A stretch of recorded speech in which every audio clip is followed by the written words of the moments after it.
দেন, UP বিহারের মানুষের এই না কাগজপত্র করায় অপর ছুটে যদি দেন তো আপনার দিন ভালো যাইব, আপনার দিন তো এরকম হয়ে যাইতো, আপনার এইরকম ওই দিন কোন ব্যাটালিয়নে? পিএসআর 1 নম্বর ব্যাটালিয়নে নকুল চন্দ্র দাস নাম্বার 1 নম্বর ব্যাটালিয়ন। আপনি কি আপনি কালকে গাড়ি নিয়ে একবার বিএসএফ ক্যাম্পে আইলেন, আজকে আইছেন, আপনার ডিউটি নাই?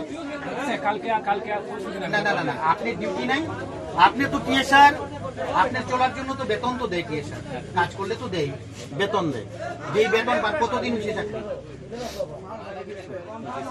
25-26 বছর, তো আপনার বেতন তো এখন 75,000 টাকা হওয়া, 75,000, মোর দেন 75, হ্যাঁ 70 to 75,000 ইউরো, হ্যাঁ 60,000 টাকা বেতন, অনেক টাকা, অনেক টাকা।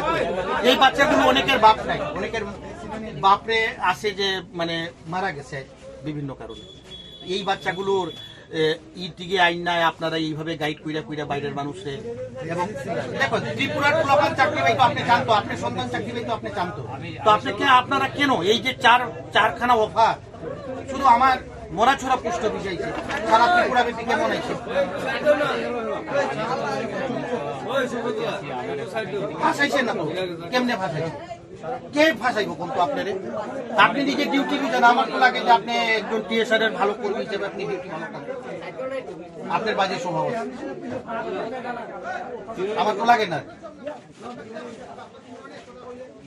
মানুষ তো স্বভাবে মরে, আপনার তো ঠাকুর কম দিছে না, দিছে কম কম, আপনার কি সব কম দিছে, কম তো দিছে না, আপনার লাগে কম, আমার তো নাই, আমার তো চাকরি, ওই দেখেন আমি চাকরি করি না, ওই দেখেন আমি চাকরি করি না, কিন্তু এরপরও শুধু টাকার উপরেই কি মানুষ বিক্রি হয়ে যাবে গিয়া? আপনার কয়লা শহরের প্লাবান্ত মানে অনেকে দেখেন চাকরি পাইছেন, আপনি বাড়ি আপনি কিছু টাকা পয়সার জন্য এই ভেজাল 2 লাখ 4 লাখ এমনি, আরে আপনি কইলেই হইব, আমার শুধু গাড়ি ভাড়া দিয়েছে, রিসিভ করানো দেখেন আমার এটা আছে আমার কাছে, ছবি আছে। না না, আপনার অ্যাকাউন্ট আমি দেখি, লাইট একটু দেন। আপনার মোবাইল আছে, মোবাইল এবং এই অফার সহ আপনার সহ আমরা পুলিশে দিই, পুলিশ এইগুলোর তদন্ত করে, আমরা পুলিশে দিমু, হেডকোয়ার্টারে দিমু। এখন দেখেন এই যে উমেশ যেই লোকটা আছে, এই লোকটারে বাড়ি দেখাইতে পারবেন আপনি? আপনি বুঝেন যে 2 নাম্বার ইউনিট, না না কেমনে আপনি আগেই বুঝছেন যে এই লোকগুলোর যে পঞ্চায়েত এই পুষ্ট বুঝতে পারবেন, আপনার ক্ষমতা আছে, জায়গার কাগজপত্র দেখাইতে পারবেন, মানে এই 2 নাম্বারই কেস, 2 নাম্বারই কেস, তো 2 নাম্বারই কেস। না না না না না, জয়নিং লেটার কেউরে প্রতারণা কইরান, কেউরে প্রতারণা কইরান,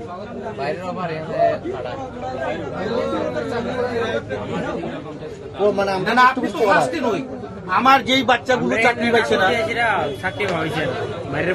4টা অফার মরা ছড়া শুধু ইটি পাইছে, ওই দেখ পুলিশ আইছে নি আমার,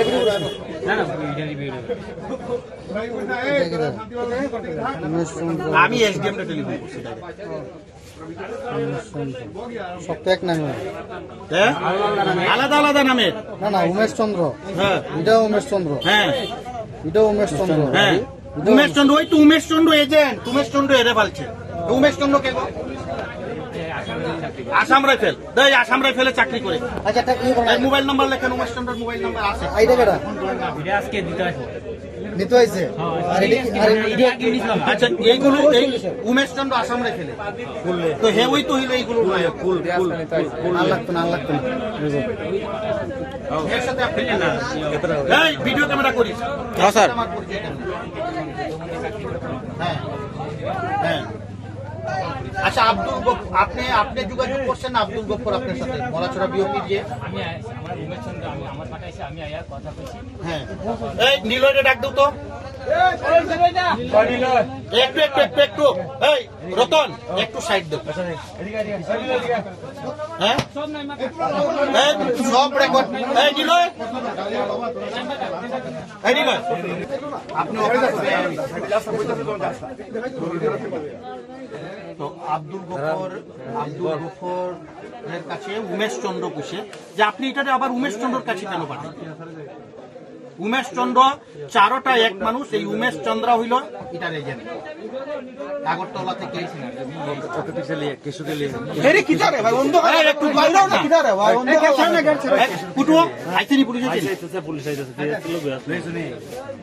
আমি তো বাইক ট্রেন আইছি। ঘটনাটা হলো মানে গত শনিবার দিন আমার কাছে টোটাল 3টা অফার আসলো, যেগুলি বিএসএফ এর ফ্রন্টিয়ার হেডকোয়ার্টার থেকে আসছিল। তারপর আমি এগুলি মানে সঠিক মানে মানুষ না পেয়ে আমি ভাবলাম যে ঠিক আছে ওগুলো জয়েনিং লেটার হবে, তাই ভেবে আমি বিএসএফ এর 105 ব্যাটালিয়নের এখানে নিয়ে জমা দিয়েছি এস আবু গফফর স্যারের কাছে। তো স্যার সুন্দরভাবে এগুলি রেখেছে। রাখার আবু গফফর কে? আবু গফফর এখানে হেড কনস্টেবল কোথায়? বিওপিতে 105 ব্যাটালিয়ন বিওপিতে তাই নিয়ে হ্যান্ড ওভার করার পর আমি চলে আসলাম। আসে আমার ডেলিভারি কাজ হয়ে গেল। সেম বিগত আবার সোমবার দিন 30 তারিখ আরও 2টা অফার আসলো বিএসএফ এর, একটা শ্রীলঙ্কি হাই একটা বিনিত। শ্রীলঙ্কি হাইয়ের আমাদের মহাসড়ার লোকাল মেয়ে। তো যখন আমি ওটা মানে দেওয়ার পর যে অফারটা আসে পরে আমি যখন অফার বুঝতে পারলাম তখন আমি এই বিনিত যে অফারটা এটা তো মোটাছড়ার লোকাল না। আমি মোটাছড়াতে প্রায় 5 ইয়ার্স ধরে সার্ভিসে আছি। তো মোটাছড়ার তো যে ছেলে মেয়ে আছে সবার যে আমার সাথে পরিচিতি। তো আমি বুঝতে পারলাম যে আগেও আমি 3টা অফার যে দিলাম এইগুলিও এই নামের বা এই অ্যাড্রেসের ছিল না। তো আমি বিএসএফের কাছে দিয়েছি। তো একটা বাকি ছিল। তো আমি আমার পাশের যে সঞ্জীব যিনি স্যার আছেন এসএসসি কোচিং করেন ওনার সাথে আমি কথাবার্তা বললাম। তো বলার পরে তিনি বুঝতে পারলাম যে এইগুলি হয়তো এখানে কোনো একটা মানে কিছু একটা ভুলবশত বা কিছু একটা তারা মানে ফেক কিছু একটা উদ্দেশ্যে এগুলি বানানো হয়েছে। তো এরপর আমি ওনার সাথে এইগুলি বিষয় নিয়ে আলোচনা করলাম যাতে এগুলি যে ফ্রড কেসগুলি হচ্ছে আমার মনে হচ্ছে যে ফ্রডের মতোই ব্যাপারগুলি যাতে ভবিষ্যতে না হয় আর যে সামনে সবার সামনে চোখে। আজকে কি আরেকটা অফার নিতে আসলো? হ্যাঁ, আর যিনি নকুলচন্দ্র দাস, হ্যাঁ উনি আমার সাথে মানে ফোন করে কথা বলেছিল যে এই যে বিনীত নামের অফারটা তিনি আমার সাথে আমার কাছ থেকে নেবেন। তো আমরা ওই মাফিকই ওনাকে মানে অফিসের মধ্যে নিয়ে এসে আজকে হাতে নাতে ধরিয়ে দেওয়ার চেষ্টা করলাম। অ্যাকচুয়ালি গত 28 ডিসেম্বরে আমরা মানে মরাছড়া পোস্ট অফিসে 3টা অফার আসে। একজন হলো তেজভীর সিং, অঙ্কিত কুমার এবং হারদেব। এই 3 জনের অফারের মধ্যে দেখা গেছে যেই মানে নাম এদের নামের সাথে লালছড়া গ্রাম পঞ্চায়েত মরাছড়া পোস্ট অফিস লেখা ছিল। এই পোস্ট অফিসে মানে আসার পর এই অফারগুলো এখানের পোস্টম্যান মরাছড়া পোস্টম্যান নিয়ে মরাছড়া বিএসএফ ক্যাম্পে আব্দুল গফফর নামে একজন কনস্টেবল হাতে তুলে দেন। পরবর্তী সময়ে বিএসএফ কনস্টেবল মরাছড়া বিওপি এবং তাইনের কাছ থেকে পরবর্তী সময়ে নকুলচন্দ্র দাস তাইনে টিএসআর 1st ব্যাটালিয়নের নার্সিং অ্যাসিস্ট্যান্টের চাকরি করে। তাইনে গত রবিবার দিন সকালে বিএসএফের কাছ থেকে অফারগুলো কালেক্ট করে। পরবর্তী সময়ে গত সোমবার মানে গতকাল আমার ভাতিজি সুলাঙ্কি আহিরের অফার আসে এবং তার সাথে আরেকটা অফার বাইরের লোক আমাদের ফিল হইতাছে বিনীত, বাবার নাম সুভায়া সিং, তার অফার আসে এবং পোস্টম্যান আমার কাছ থেকে ওই লোকটার পরিচয় জানতে চাইলে আমার ফিল হয় যে ওই লোকটার বাড়ি আমাদের এখানে না। পরবর্তী সময়ে আমরা এই বিষয়ে জানতে চাইলে আরও 3 জনের নাম পাই এবং পরবর্তী সময়ে দেখা গেছে যে সেই নার্সিং অ্যাসিস্ট্যান্ট 1st ব্যাটালিয়নের নকুলচন্দ্র দাস তাই নিয়ে পোস্টম্যানের সাথে যোগাযোগ করার পর অফারটা আজকে নিতে আসে।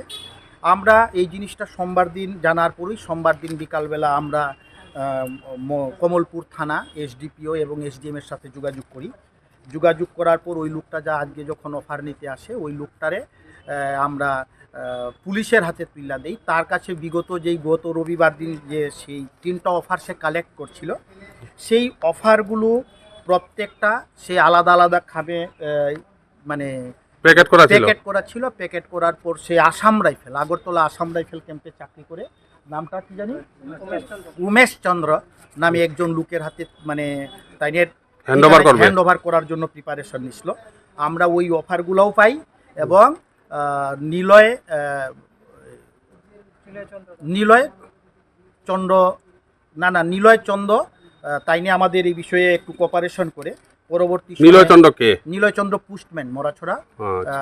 পোস্ট অফিসের পুস্টম্যান, ওনার কোঅপারেশনের সাহায্যেই আমরা এই জিনিসগুলো নিয়ে আমরা ওই টিএসআরের যে জওয়ান ছিলেন নার্সিং অ্যাসিস্ট্যান্ট ফার্স্ট ব্যাটালিয়নের ওনার সহ আমরা কমলপুর পিএসের হাতে তুইলা দেই। ঘটনাটা হলো সকালবেলা বা আমার কাছে একটা সিক্রেট খবর ছিল, তারপরে এই যুব সভা আমাকে একটা পয়েন্ট দিয়েছে, এই যুব সভা ওসি সব দুজন পয়েন্ট দিয়েছে যে মরাসরা পোস্ট অফিস থেকে কিছু অফার কেলেঙ্কারি হয় বা কিছু একজন লোক বাইরের স্টেটের উত্তরপ্রদেশ বিহার এরকম কিছু লোকের পার্মানেন্ট রেসিডেন্ট বানায় এখানে লালছড়ি মরাসরা এরকম জায়গার কিছু অফার টফার তার নামে আনাইছে বিএসএফ বা সিআরপিএফ। অফারগুলো আমি বলতে পারি না কি আছে। তারপর ওইগুলা ওই ছেলেটার বাড়ির নাম হয়েছে নকুল চন্দ্র দাস, বাড়ি বাটি অভয়নগর। তারপর হ্যাঁ আবার টিএসআরের ফার্স্ট ব্যাটালিয়ন বোধ সম্ভবত চাকরি করে, টিএসআর চাকরি করে নোডোর। তো হ্যাঁ আজকে অফারগুলো নিতে হয়েছে, কিন্তু লাল ছুরির অফার আগরতলা বাটির মহানগর আজকে এই মরাছড়া কিভাবে তাকে ধরলেন? আজকে যখন অফারগুলো নিতে আইলো হ্যাঁ নকুল দাস যে টিএসআরের লোকটা, তখন পাবলিক তাকে ডিটেন করছে। সে কোথা থেকে, পোস্ট অফিস থেকে নিতে আসলো না, না? আমি গিয়ে পোস্ট অফিসে পাইনি, এখন এসে আমি পেয়েছি একটা দোকানে, বাজারে একটা দোকানে তারে তারপরে সঞ্জীব আহির নামে এক ভদ্রলোক, উনি আমাকে হ্যান্ড ওভার করছেন একটা এটিএম, 4টা অফার বোধ সম্ভবত খাম, এটা অফার কিনা আমিও ঠিক জাল বলতে পারি না, আর ওর মোবাইলটা।